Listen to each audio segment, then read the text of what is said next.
नमस्कार दोस्तों, कैसे हैं आप लोग। उम्मीद करता हूँ अच्छे होंगे और उम्मीद ये भी करता हूँ बहुत अच्छे होंगे।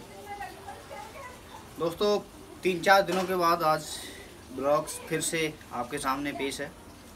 दोस्तों आज एक ऐसा ब्लॉग मैं बनाने जा रहा हूँ जिसको बनाना बहुत ही ज़रूरी था और इसके अलावा कई दोस्तों को, कई फ्रेंड्सों को जानकारी नहीं होती, इस बात की नॉलेज नहीं होती कि हम क्या कर रहे हैं। दोस्तों हाँ, बिल्कुल आपने बिल्कुल सही सुना। आइए ब्लॉग स्टार्ट करते हैं। आप हैं अभी इस time multiple triple S live के साथ। मैं हूं संदीप चाक्या, आपका बहुत बहुत स्वागत करता हूं।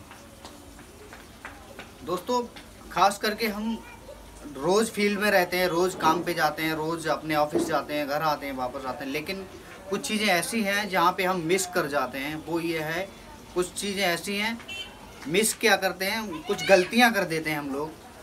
तो गलतियां वो क्या है वो मैं आपको बताऊंगा अभी। होता क्या है दोस्तों कि जब हम घर से निकलते हैं तो अपना पर्स जो है अपनी बैक साइड में, अपनी बैक वाली पॉकेट में रखते हैं। ये जो पॉकेट है ना, इस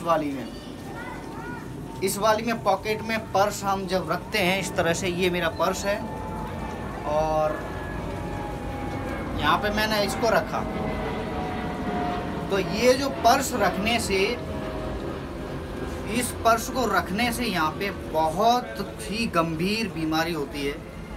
दोस्तों ये जो पर्स है ना, ये यहाँ पे नहीं रखना चाहिए हम लोगों को। ये जो पर्स यहाँ पर रखते हैं तो हम बाइक चलाते हैं, बाइक पे ऐसे पर्स रख लिया हमने और बाइक पे चल दिए अपने ऑफिस, या जो लोग ज़्यादातर फील्ड में रहता हूँ। जी हाँ दोस्तों, मैं खुद इस बीमारी का शिकार हो चुका हूँ और ज़्यादातर युवा ही हमारे इस बीमारी का शिकार हो रहे हैं। डॉक्टरों की माने तो, न्यूरो सर्जरी में डॉक्टरों की अगर माने तो कम से कम दिन में 5 से 10 मरीज इस बीमारी के आते हैं। ये जो बीमारी है अगर हम इस तरह से रखते हैं तो एक हमारी पेरिफॉर्मेसिस हॉर्मोन्स, पेरिफॉर्मेसिस सिंड्रोम, पेरिफॉर्मेसिस सिंड्रोम नामक बीमारी हो जाती है। अब ये पेरिफॉर्मेसिस सिंड्रोम जो बीमारी है वो हमारी पेरिफॉर्मेसिस जो मसल्स होती है, जो बैक वाली, ये जो यहाँ पे मसल्स होती है, ये इसका नाम है पेरिफॉर्मेसिस मसल्स। तो ये जो मसल है ना, ये मसल्स पिंच हो जाती है, ये मसल ना दब जाती है। अब ये जब मसल दबती है तो ये दबने का कारण बहुत ही रियर है। इसका हम लोग लापरवाही करते हैं या कहीं ना कहीं हमें नहीं इसकी नॉलेज होती है, तो उसी के चलते दोस्तों ये जो मैंने वीडियो बनाया, क्योंकि मैं खुद इस ऐसी बीमारी का शिकार हो चुका हूँ। दोस्तों ये जो बीमारी है, ज़्यादातर हम ऑफिस जाते हैं, ऑफिस में बैठ के अपना पर्स पीछे लिया और उसमें रख लिया पॉकेट में और पीछे ऐसे ही बैठ जाते हैं। बैठने के बाद क्या होता है कि हम घंटों बैठे रहते हैं कि लोग कंप्यूटर पे अपनी काम करते हैं, लोग बाइक चलाते हैं पर्स रख के, गाड़ी चलाते हैं पर्स रख के पॉकेट में। तो इसी कारण ये जो बीमारी है पेरिफॉर्मेसिस सिंड्रोम, ये बीमारी इसी कारण ही होती है और ये इतनी घातक है कि अगर हमने लापरवाही करी और हम इसको कंट्रोल नहीं करे हमने इसको, तो हमें फाइनली क्या होगा कि हमें इसकी सर्जरी ही एकमात्र उपाय है। उसमें सर्जरी में कितना पैसा लगेगा ये तो डॉक्टर ही बता पाएगा। दोस्तों मेरी आप सभी से बहुत ही निवेदन है कि इस तरह के काम ना करें, आप इस तरह की लापरवाहियाँ ना करें।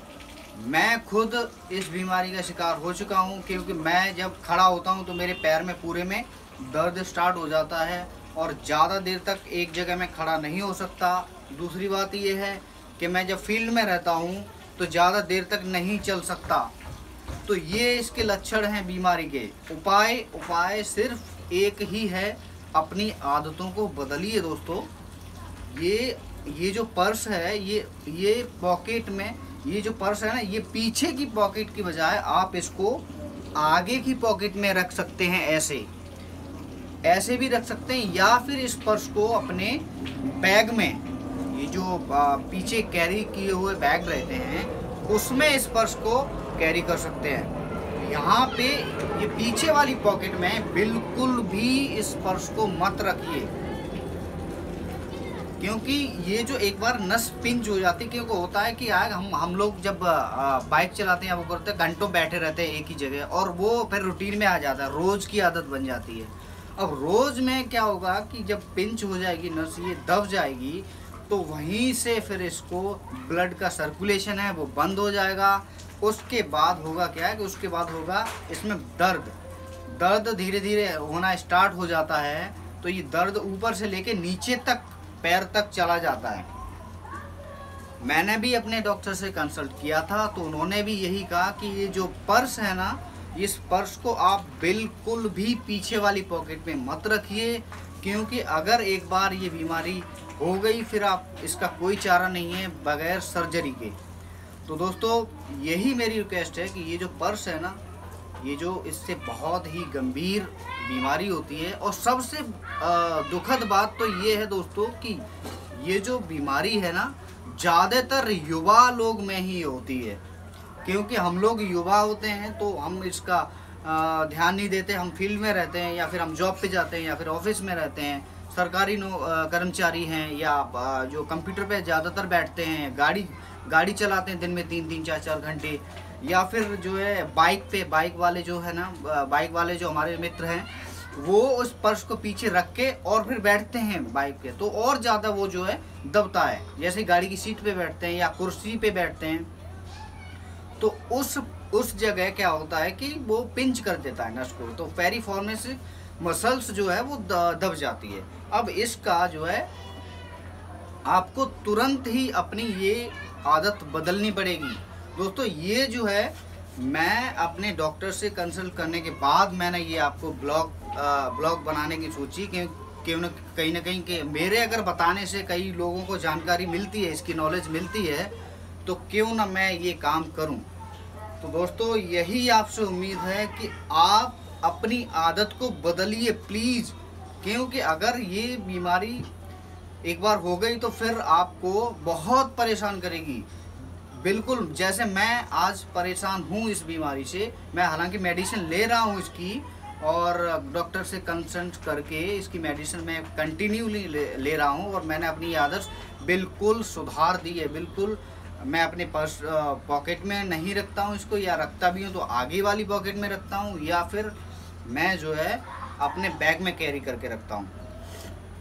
तो ये दोस्तों आज का मेरा मोटिव था आपके लोगों तक पहुंचाने का, ये जो नॉलेज है वो उसके लिए।